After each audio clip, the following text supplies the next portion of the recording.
Well, folks, it's too late. It is too late. It's all over. There is absolutely nothing that you can do. That's right. It's all over. It's finished. And I'm talking about the New World Order. We acknowledge on this radio broadcast for the first time tonight in our earlier broadcast that we are in a state of war with these scum, these treasonous people who we have always believed were acting on our behalf, that we put our trust in and depended upon to preserve the Constitution of the United States of America. It's all over for them, for I have in front of me almost 400 pages of documents which prove beyond any shadow of a doubt that this is not only a conspiracy, but it's going on and on and on for a long time. I began reading a document prepared by the State Department on the orders of Harry Truman, introduced by Harry Truman and signed by Harry Truman as the policy of the United States of America, which outlines, even in the Truman administration, a plan to bring about a one-world government by the slow encroachment upon the freedoms guaranteed under the Constitution to the people of the United States of America. Almost everyone who has served in our government during, before, for a small period of time, and after World War II have been traitors. What you see ruling from within the boundaries of the Federal District of Columbia in Washington, D.C., is not the constitutionally legal instituted government of the United States of America. It is a counterfeit, treasonous organization bent upon the destruction of the Constitution in the United States of America with the aim of creating a one-world totalitarian socialist government under the United Nations. It has been a carefully carried out plan by the members, the highest members of Mystery Babylon, the secret societies, to bring this country literally to its knees. It is not conjecture. I'm not making this up. It is not fantasy. I wrote about it in my book. No one believed it. We have been for the last several years compiling the proof, the documentation, and I now have it in front of me. And you, scum, socialist, communist, illuminated ones, with your black helicopters and your torches, will do you no good to come after me, for we have made 100 copies of this information and distributed it to 100 of our most trusted intelligence operatives of the Citizens Agency for Joint Intelligence. If anything happens to me, the next man in line will stand up and begin disseminating this information just as I am doing tonight. In the first hour, at 6 p.m. Mountain Standard Time, I read approximately half of the document which convicts Harry Truman, in his own words, of treason. And I will begin again in just a few moments with the second half of that document and attempt to finish it before the end of this broadcast. I renounce the counterfeit, phony, illegal, unlawful, and unconstitutional government of the United States of America within the district known as the Federal District of Columbia, Washington, D.C. I renounce it. I will not support it, not with one penny of my income, not with 1 ounce of effort from my body or from my family or from my efforts, or with words. I renounce you. I reject you. You have declared war upon me. I accept your declaration of war. And from now on, I will do everything in my power everything that I can to awaken the sheeple in this country and let them know what has happened. I am going to go through these documents one by one on every single broadcast until I have read every word to the American people and to the people of the world, and they will stand convicted in their own words, their own legislation.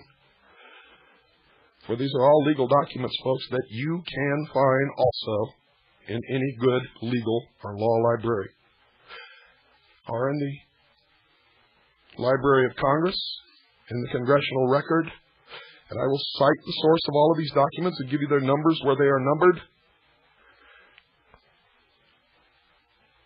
And I challenge you, sheeple, to prove me wrong. Don't go away. I'll be right back.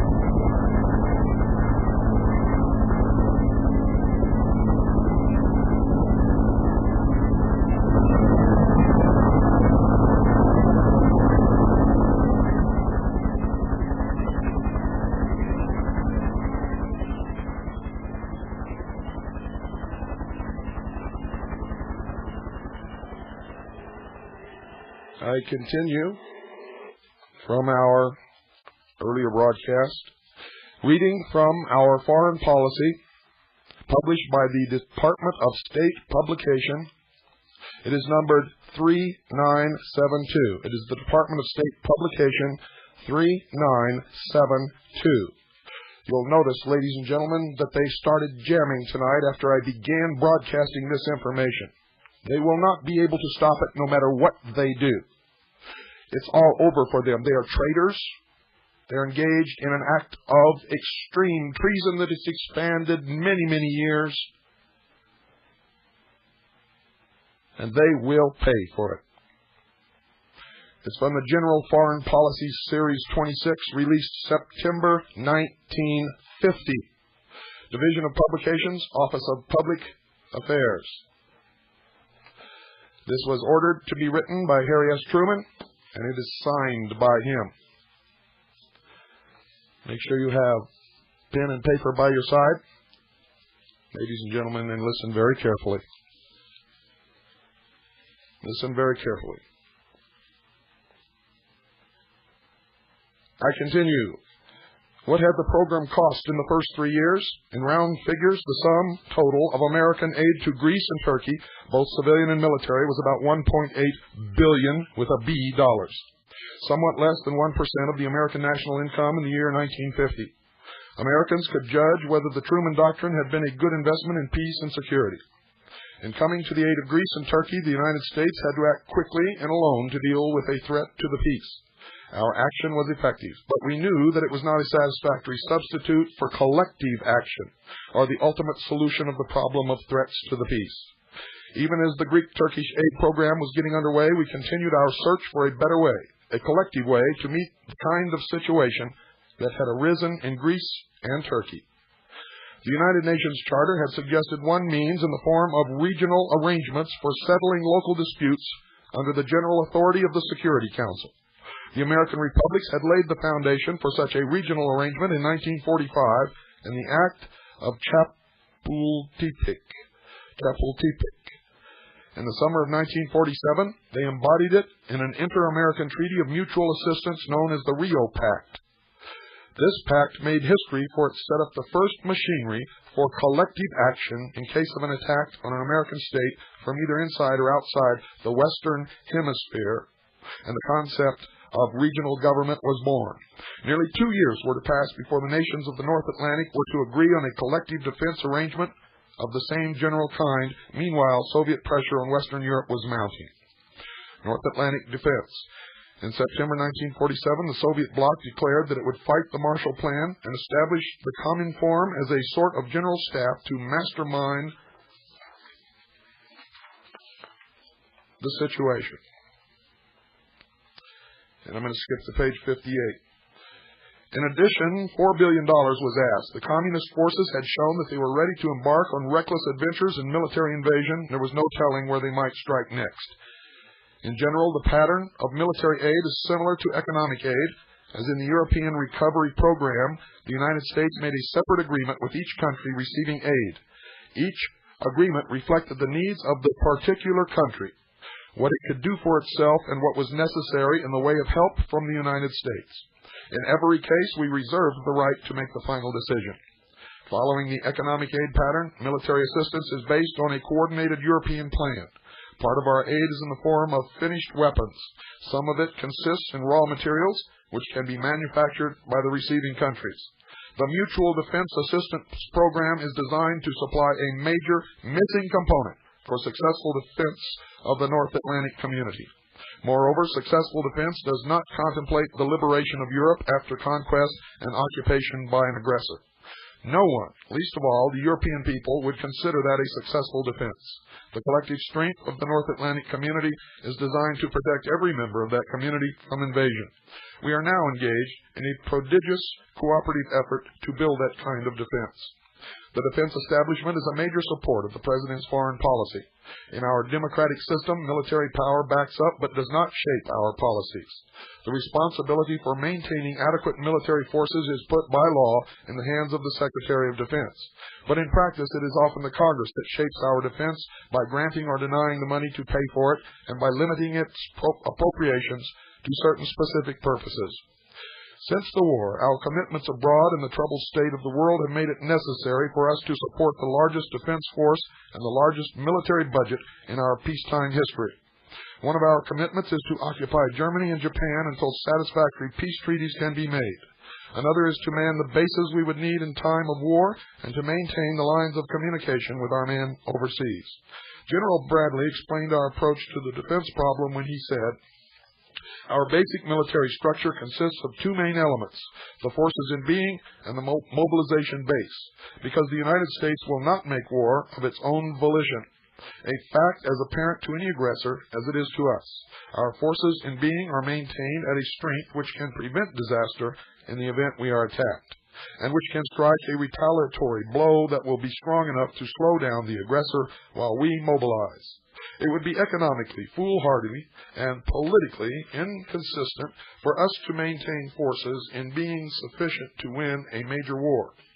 Our mobilization base must provide the educational, training, and logistical facilities that will assure us of a quick expansion of the armed forces in order that we can eventually bring the full might of this nation in conjunction with allied nations to bear upon the enemy." In June 1950, not quite 4 months after General Bradley had spoken these words, communist forces invaded South Korea, an act of raw, unprovoked aggression. Under the authority of the Security Council, American armed forces went into action from their nearest bases in Japan, more than 100 miles away. American military forces in being prevented the disaster of a quick communist victory in South Korea.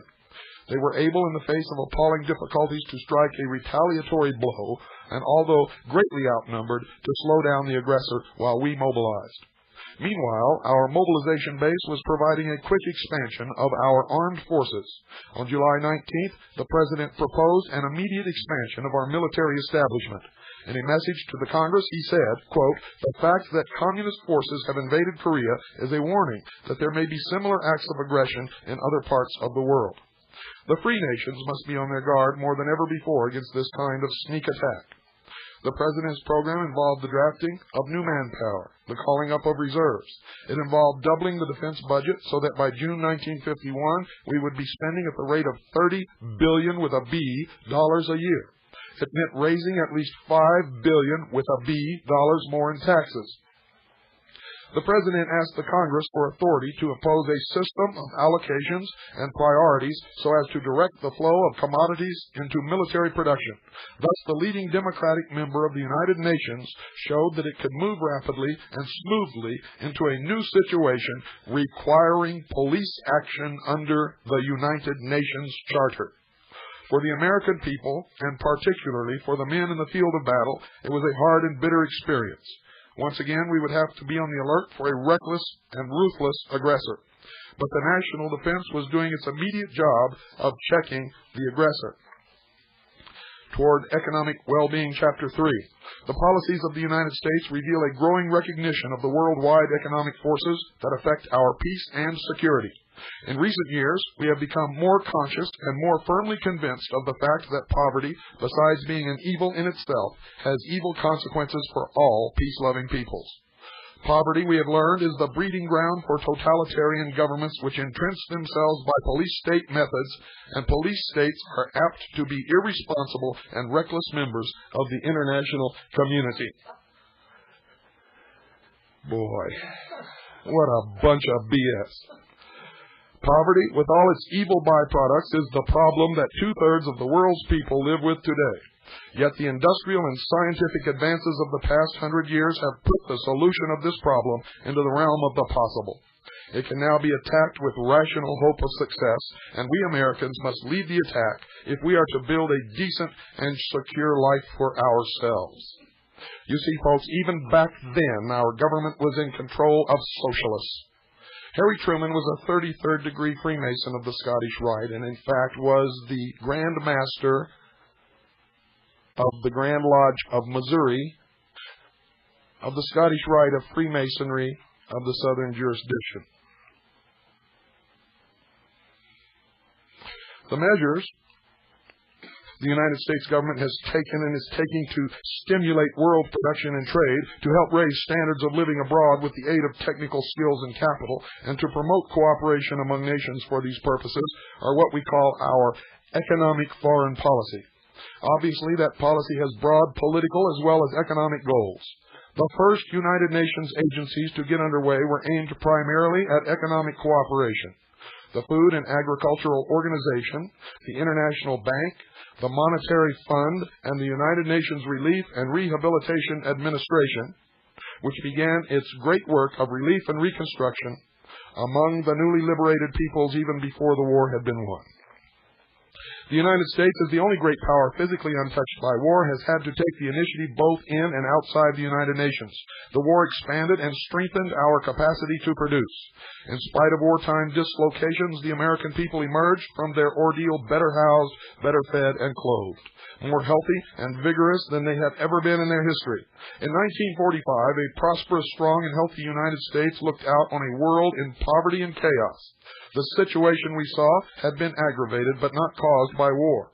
The years between the two world wars were years of depression and bitter economic warfare among nations, including our own. More bullshit.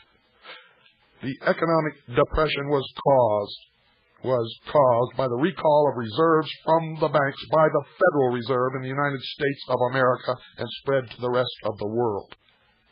Socialists know how to lie better than anybody on the face of this earth, ladies and gentlemen.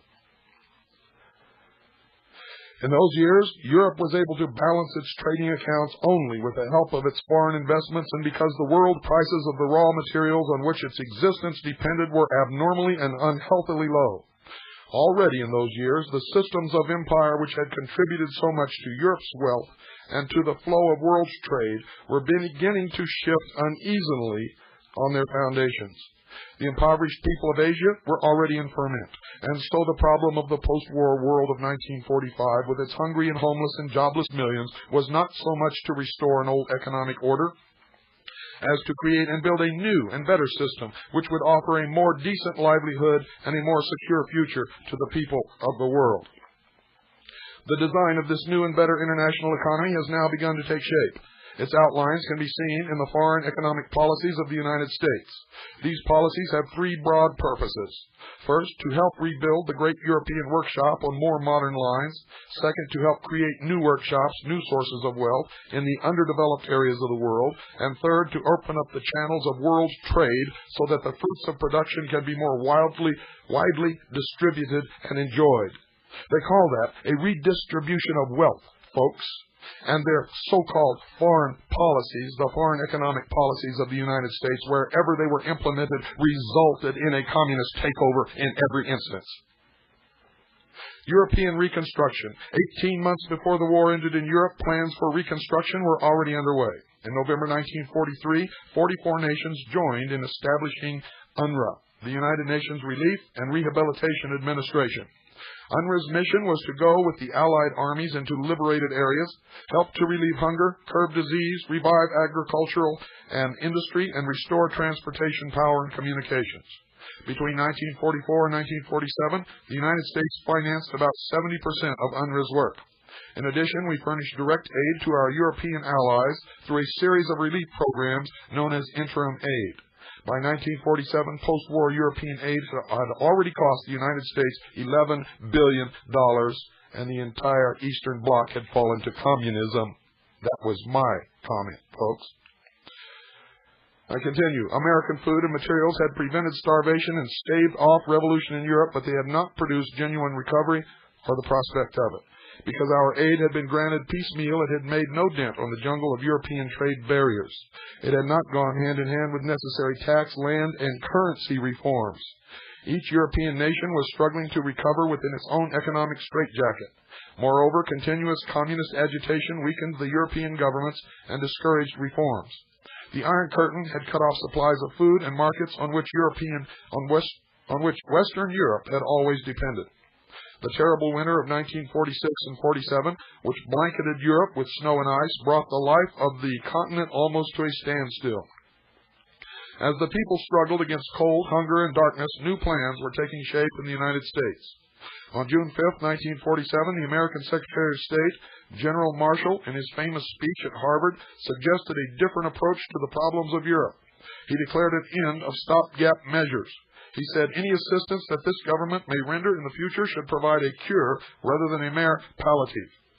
This is the man, ladies and gentlemen, who gave all the captured munition stores of the Japanese government to Mao Zedong, and with a stroke of a pen withheld any supplies of ammunition to Chiang Kai-shek, resulting in the loss of the entire Chinese Asian continent to communism. I continue. He urged the European nations to draw up a joint plan for recovery, and he pledged solid American backing for an all-out effort by the European nations to rise together. The response was immediate. On July 12th, 16 European nations gathered around a conference table and began to prepare a cooperative recovery program to submit to the United States. It became a Western European program only because the Soviet Union had walked out of initial meetings and refused to allow any of her satellites to take part. The 10 months that followed Secretary Marshall's proposal were months of intensive planning on both sides of the Atlantic. Rarely has an American policy been so carefully studied or so widely debated by the people and the Congress. The Harriman Committee of prominent citizens, headed by the Secretary of Commerce, studied Europe's needs and Americans' ability to meet them. The Krug Committee of government specialists studied the effects of the plan on American resources. The President's Council of Economic Advisors studied its impact on the United States economy. The Congress considered all these findings, held extensive public hearings, and made additional studies of its own. On April 3rd, the President approved the, quote, Economic Cooperation Act of 1948, unquote. This act authorized a 4-year program of aid to 16 European countries, Western Germany and the Free Territory of Trieste. It declared that the restoration or maintenance in European countries of principles of individual liberty, free institutions, and genuine independence rests largely upon the establishment of sound economic conditions, stable international economic relationships, and the achievement by the countries of Europe of a healthy economy independent of extraordinary outside assistance. It called for a European recovery plan based upon a strong production effort, the expansion of foreign trade, the creation and maintenance of internal financial stability, and the development of economic cooperation, including all possible steps to establish and maintain equitable rates of exchange and to bring about the progressive elimination of trade barriers. The Europeans declared the same purposes in setting up their own joint organization to plan and direct recovery, the OEEC, or Organization for European Economic Cooperation. In the first 2 years of their recovery program, the people of Europe faced many difficulties and achieved what General Marshall called a near miracle of work and production. Agricultural production came back to the pre-war level. Industrial production rose to 1/5 above that level. But statistics tell only part of the story. Family life, community life returned to something like normal. The people began to look ahead with new hope and new confidence in their free institutions. But destruction of their cities and farms was perhaps the least of the problems the Europeans had to face. There was also the fact of a larger population to support, clothe, feed, and house. There was the fact of continual strikes and riots, most of them communist-inspired. There was the fact that in order to become self-supporting, they had to produce and sell abroad far more than before the war to offset the loss of foreign investments, shipping, and other services. Most challenging of all and most difficult for Americans to appreciate was the problem of abandoning old habits of producing and trading, the problem of shedding the economic straitjackets of commercial and currency restrictions by which each nation had sought to protect itself. Paul Hoffman, head of the Economic Cooperation Administration, emphasized the need to shape Western Europe into a single market, like that of the United States, in which goods, people, and money could circulate freely. And you guys thought the EEC was a new idea, didn't you? I continue. But only the Europeans themselves could accomplish this declared purpose. During 1949 and 1950, there was slow but steady progress in the direction of creating a single European market. This progress reflected the growth of economic stability and confidence in Europe. Governments were beginning to consider trade concessions and reforms that would have seemed impossible only 2 years earlier. The OEEC called on its members to abolish of their own accord as many of their quantitative import restrictions, quotas, as possible. The first response was disappointing, but it was hoped that by the end of 1950, at least half of these restrictions would have disappeared. In September 1949, Great Britain revalued its currency in relation to the dollar, and the other Marshall Plan countries followed suit. The effect was to cut the prices of European goods in dollar markets and to improve the European export position. But it was recognized that the logjam of intra-European trade would not be broken until a way had been found to make European currencies freely interchangeable. A plan for doing this was finally approved in July 1950, and a European Payments Union was established. The EPU is, in effect, a clearinghouse for inter-country payments and claims arising out of Western European trade and financial transactions. It was hailed on both sides of the Atlantic as a long step toward European integration. Paul Hoffman maintains that European recovery has not cost the American taxpayer a nickel. He bases this statement on the conviction that but for the economic and political revival of free Europe, the United States would have had to spend many billions more on armament. In short, American aid has saved Europe not only from economic collapse, but also from communist domination. The dollar cost of the recovery program in its first 3 years was expected to be around $11.5 billion with a B dollars. The return on this investment is in terms of a strong, free Western Europe, physically and psychologically prepared to assume a large share of the burden of its own defense. And I skip to page 72. The British government had decided to adopt a wait-and-see policy since they were unwilling to commit themselves to what was still a relatively abstract proposal. An idea as bold and radical as this was bound to run into criticism. The dread word cartel was raised, with its suggestion of monopoly, concentration of power, restricted production, and high prices. But advocates of the plan pointed out that a cartel can be a benevolent organization if its purposes are to expand production, broaden markets, and bring down prices. These are the declared purposes of the Schuman Plan. To see that they are carried out, an international authority would be created to oversee the plan and to report its progress to the United Nations. The United States government gave the idea warm approval and support, for it saw great promise in the proposal. The promise was that Germany and her European neighbors might, by merging their major industries, evolve a relationship so close and a community of interest so strong that a war between them would become not only unthinkable, but impossible. The generous and enlightened French proposal might indeed mark the end of an ancient hostility and the beginning of a new era in Western Europe.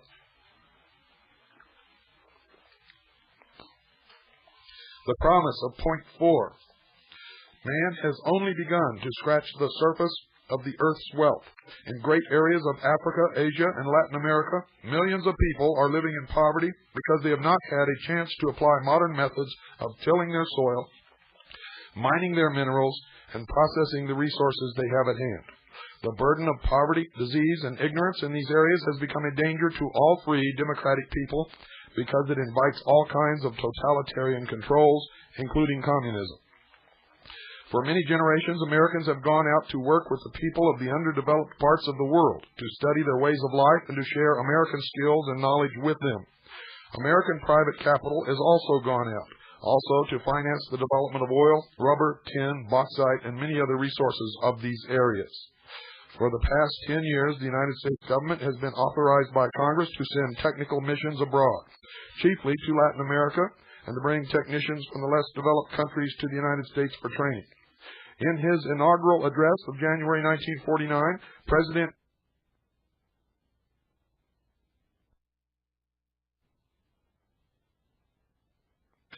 and I've got to do it just as quickly as I possibly can. We must embark, said Mr. Truman, on a bold new program for making the benefits of our scientific advances and industrial progress available for the improvement and growth of underdeveloped areas. We should make available to peace-loving peoples the benefits of our store of technical knowledge in order to help them realize their aspirations for a better life, and in cooperation with other free nations, we should foster capital investment in areas needing redevelopment. Our aim should be to help the free peoples of the world through their own efforts to produce more food, more clothing, more materials for housing, and more mechanical power to lighten their burdens. The Point 4 undertaking, as the President conceived it, has two distinct but closely related elements. One is technical cooperation, which means the use of skills and scientific knowledge to help people raise their standards of living. The part of the program costs relatively small amounts of money for the salaries of technicians and the equipment they use. The other element is large-scale development requiring sizable amounts of money in the form of investment capital. The underdeveloped areas themselves can supply some but not all of the necessary capital. Foreign capital is needed, and it can come from three sources: the International Bank for Reconstruction and Development, the Export-Import Bank of the United States, and from private banks and investors. Because of uncertainties and tensions in the world, and because of conditions in the underdeveloped areas, private investors have not been eager to risk sending their capital abroad in large amounts. The United States government is trying in various ways to reduce some of the risks. For example, the State Department is negotiating new treaties with foreign governments guaranteeing certain kinds of protection to American investors so that they will not be discriminated against but will receive the same treatment as nationals of the country. New laws are being considered which would allow the Export-Import Bank to sell an investor certain kinds of insurance specifically against expropriation, confiscation, and seizure, and against inability to convert local currencies, meaning inability to take profits out of the country. But even with this kind of protection, it is not likely that large amounts of private investment capital will flow to the underdeveloped areas in the near future. Fortunately, the work of technical cooperation can go forward without delay, and it can, in fact, help to create the kind of world climate, and more particularly, the kinds of local conditions which encourage investment. For experience shows that certain basic services like public health, sanitation, literacy, good communications, and good public administration are usually the necessary forerunners of large-scale development projects. These are among the services that the Technical Cooperation Program helps to create or improve. Congress put its approval on the program in April 1950 and gave the State Department the job of directing the work of technical cooperation. Many agencies of the government and many private organizations are already carrying on this kind of work. Under the new program, the work will be broader and more closely coordinated so that it can become in time a major national effort. For the first year's budget, the Congress appropriated $34.5 million. That's $34.5 million. Roughly a third of this budget is pledged to the support of a United Nations technical cooperation program. Americans have never claimed a monopoly of technical skills.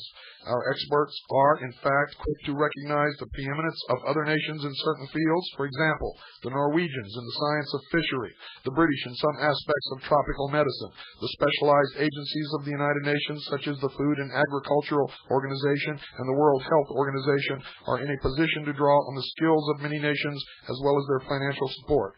At a special meeting of the United Nations in June 1950, 50 nations pledged $20 million for the first year of the United Nations program. Some of the pledges came from nations on the receiving end of technical aid.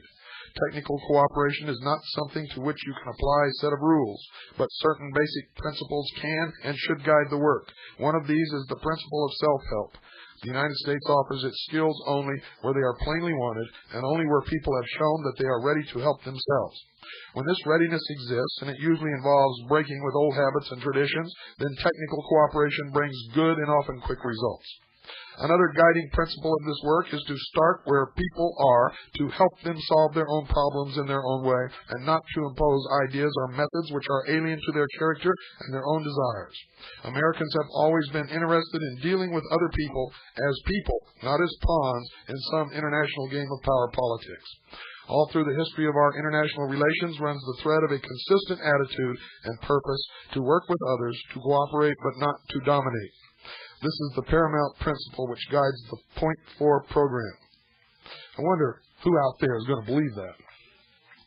I continue. The character of the program has sometimes been misunderstood. It has been called a big money program, a means of scattering dollars around the world. Obviously, it is not that, but a means of spreading ideas and skills. It has been called a welfare program. Obviously, it is that in the best sense of the word. Some people have asked, why should we help the people of these underdeveloped areas to raise their standard of living when we have plenty of Americans who need that kind of help? The answer, of course, is that we can do both, and we are, in fact, doing both, and that is a total lie. I continue. Many Point 4 projects are patterned on, for example, the work we are doing right here at home in soil conservation, irrigation, and public health. All such programs, both at home and abroad, enlarge our experience and our knowledge. The exchange in ideas and skills is a two-way traffic. Some people have asked, what has Point 4 got to do with stopping communism? Is this the time to be helping people on the other side of the world to raise better crops and stamp out malaria? The answer is that this is the very time that most of the people we are working with are less interested in abstract principles of communism and democracy than in solving the urgent problems of hunger, disease, and the difficulty of scratching for a bare living. The communists offer them quick remedies for all their ills. We have a chance to prove to them in practical and concrete ways that a free society can promote both human well-being and human dignity. Next chapter, World Trade and World Peace. The European Recovery Program has lifted the great European workshop back to its feet and has put millions of highly skilled people back into productive work.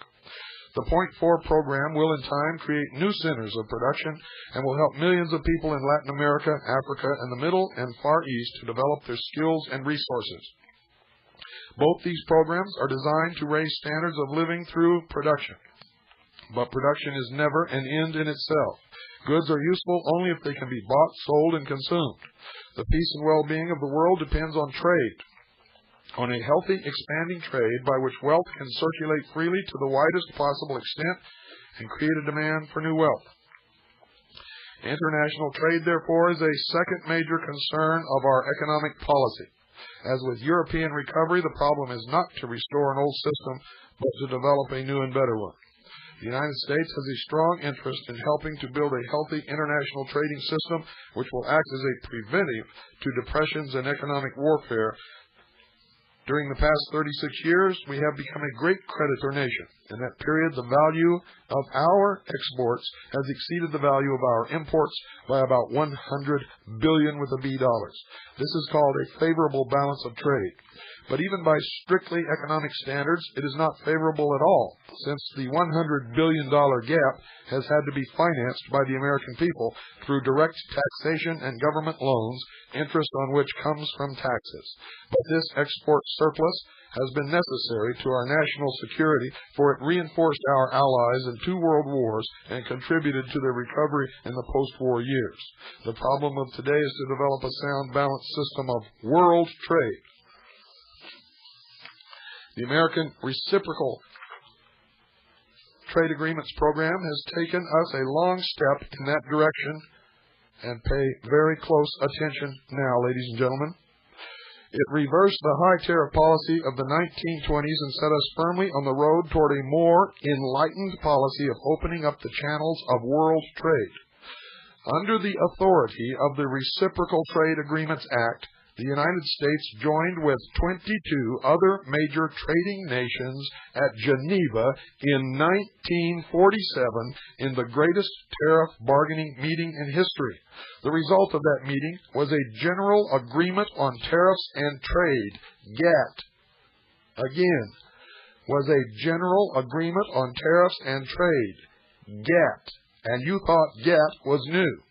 GATT has been planned and has been in the workings and has been an actual fact for many years. It was GATT that gave the foreign nations the edge in charging us higher tariffs while we lowered ours. It has caused the destruction of the industrial base of the United States of America, and it's continuing with NAFTA. The result of that meeting was a General Agreement on Tariffs and Trade, GATT, which reduced tariffs rates sharply and affected half the world's imports. The only tariff rates that were reduced were ours. The rest of the world raised theirs. The same bargaining process was repeated at Annecy, France in 1949 with 11 more countries present. And this conference led in turn to a third round of tariff-cutting negotiations at Torquay, England in 1950. Every country got and made concessions, and every concession that was made to one country immediately applied to all those present. Thus, the free nations made an unprecedented all-out attack on one of the most serious obstacles to the flow of trade. But even more stubborn obstacles remain to be overcome. Today, anyone who tries to buy or sell across national boundaries can still become entangled in a jungle of government controls in the form of quotas, customs regulations, and currency restrictions. To get rid of this tangle of restrictions will require time and a spirit of give and take, for no nation is willing to discard its economic armor while the rest remain armed. The ultimate answer to this difficult problem is in the general acceptance of a code of fair trade practices. 54 nations have agreed on such a code and embodied it in the Charter for an International Trade Organization. The Charter sets the minimum rules of the game on which all 54 nations are now willing to agree. They are not ideal rules by any means, but they can be improved as the nations get experience in cooperation and gain confidence in each other.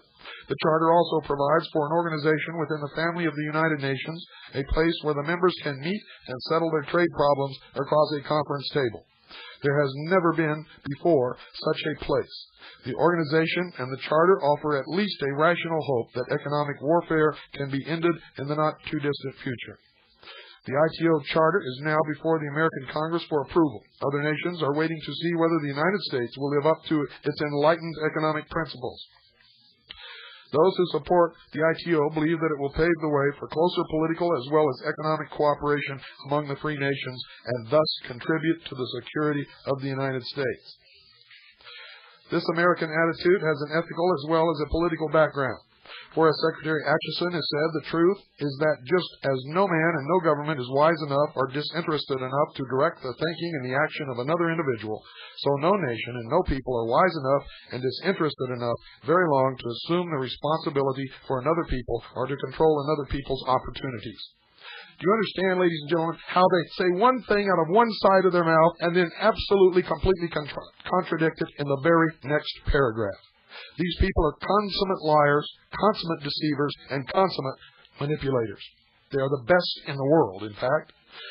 Some Americans have been troubled by the fact that the nations whose independence we have helped to establish and maintain have not all had representative governments or practical democracy as we understand it.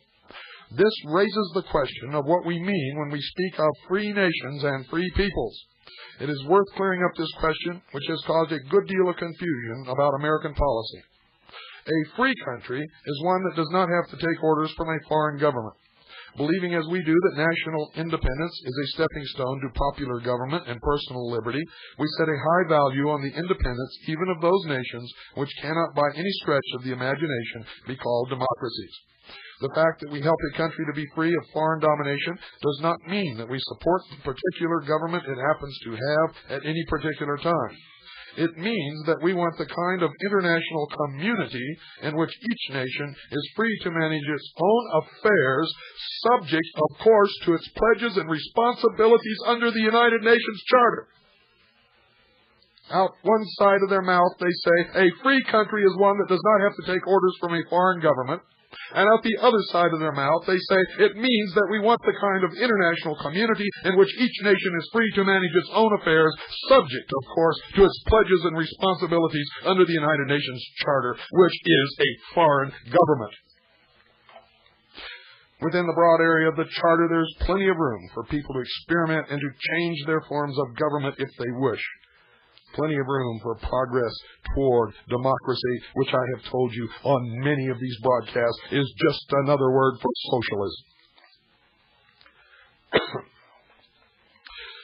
In recent years, the United States has had a chance to prove that it is still the traditional friend of young nations, still the champion of people seeking their independence.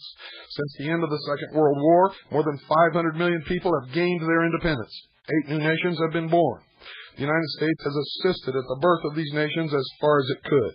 It has vigorously supported their membership of the United Nations. That whole paragraph, ladies and gentlemen, is a complete lie. During those years, free nations fell to communism and no new free nations were created. Check your history books. If you can find one, this still has the true history. I continue. In the Philippines, we had our best opportunity to demonstrate that American policy means what it says.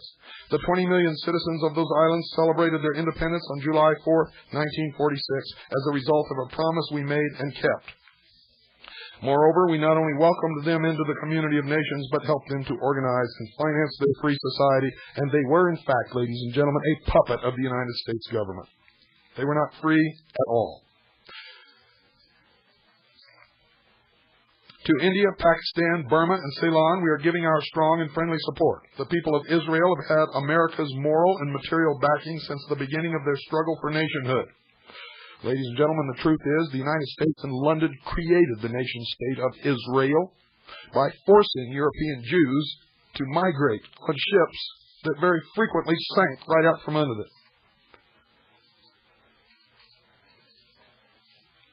Americans can take pride in their contribution to the creation of the Republic of Indonesia. During the long and difficult negotiations between the Indonesian and Netherlands governments, American diplomacy played an important and sometimes a decisive part in bringing the parties together and in helping them finally to work out a satisfactory agreement.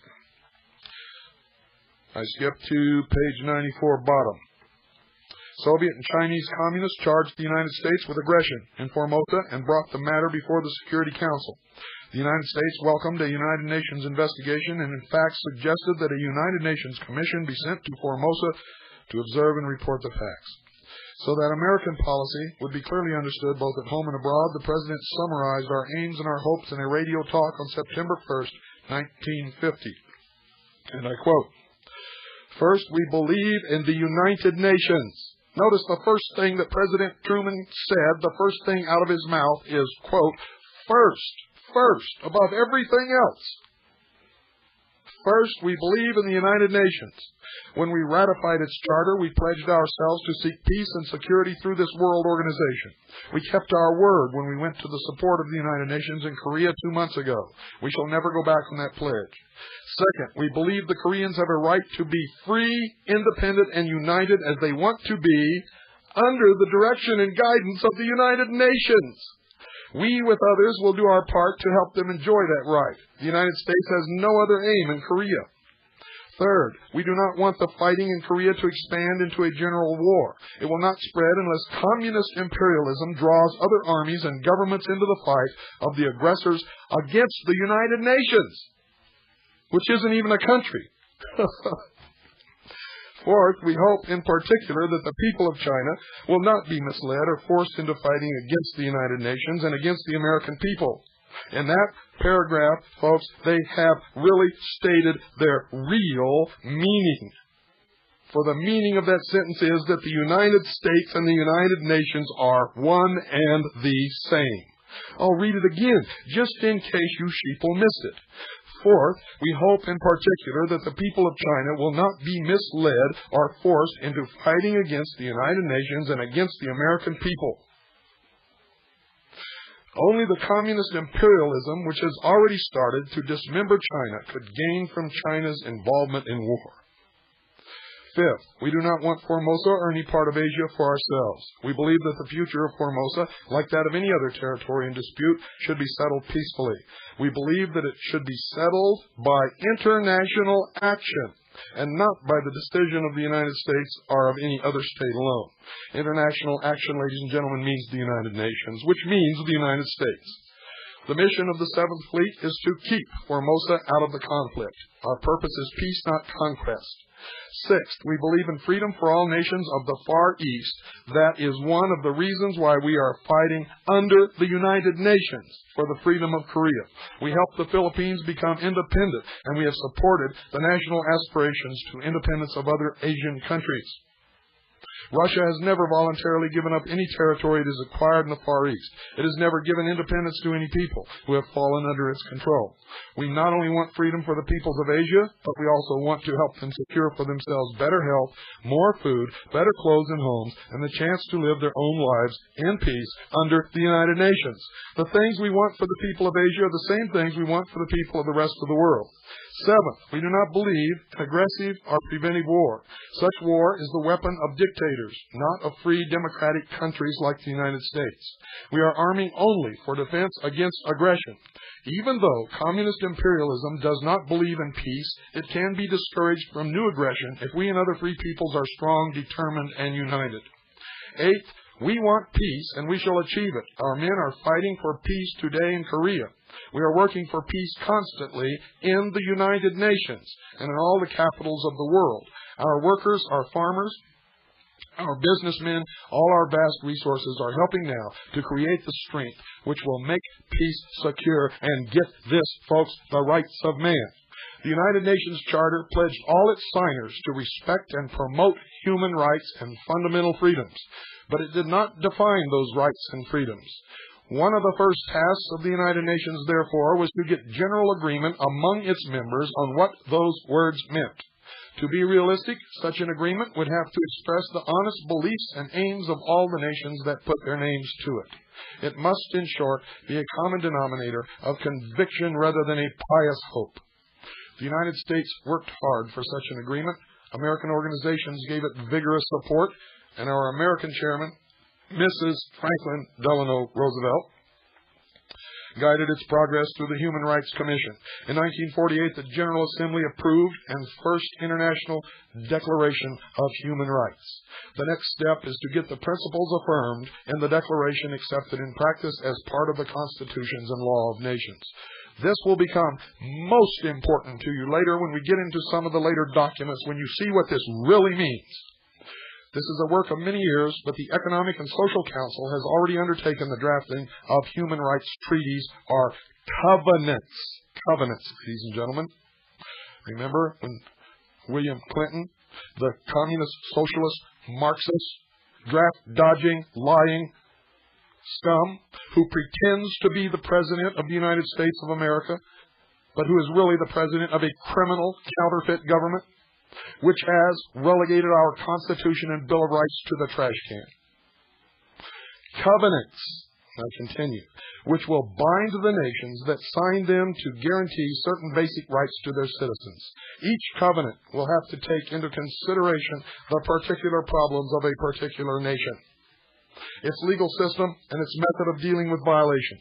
The drafting of human rights covenants is one of the boldest as well as one of the most difficult projects ever conceived by a group of nations. In the judgments of history, this quiet and generally unsung work may rank as one of the great revolutionary enterprises of the United Nations. Now understand what was said there, ladies and gentlemen. They're drafting a covenant. It is one of the boldest as well as one of the most difficult projects ever conceived by a group of nations. Now listen, in the judgment of history, this quiet and generally unsung work may rank as one of the great revolutionary enterprises of the United Nations, and that is in the symbology and the words of the mysteries. Another is the outlawing by the United Nations of genocide or mass murder of whole groups of people, such as Nazi Germany officially practiced. In 1948, the General Assembly unanimously approved a convention pledging its members to treat genocide as a crime and to punish it accordingly. This treaty is now up for ratification. Since then, ladies and gentlemen, it has been ratified, and nobody wants to see anybody eliminated. Nobody wants to see genocide enacted on any people.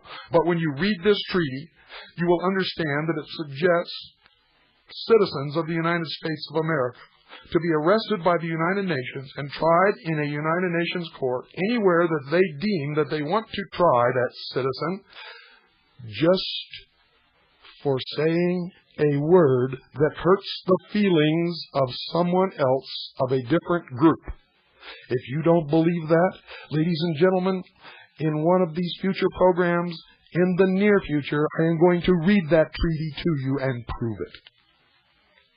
It is a method of exerting absolute control.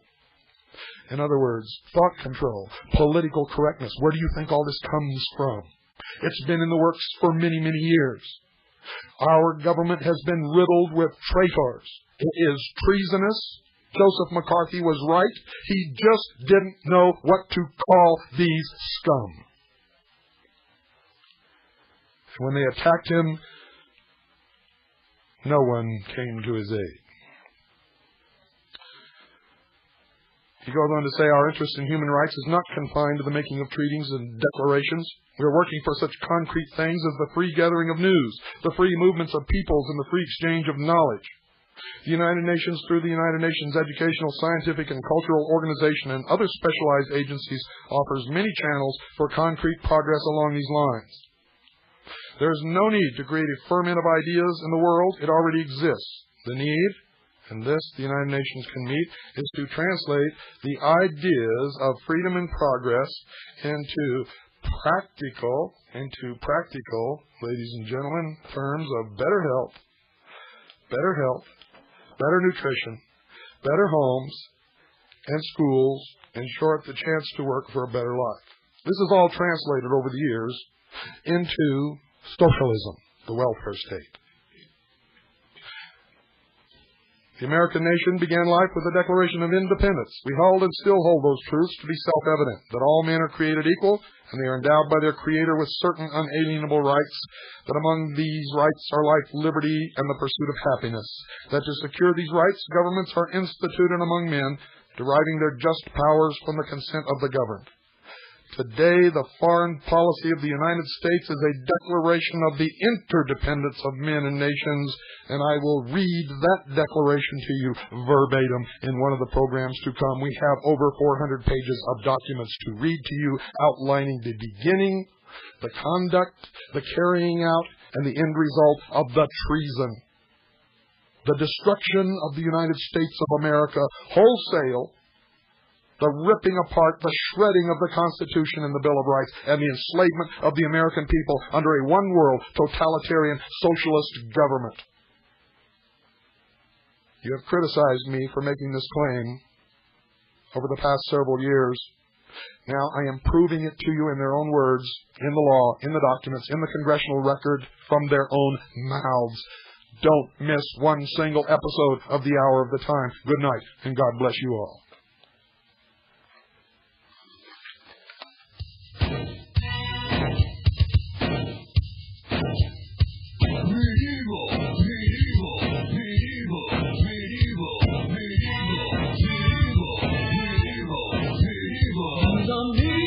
Medieval.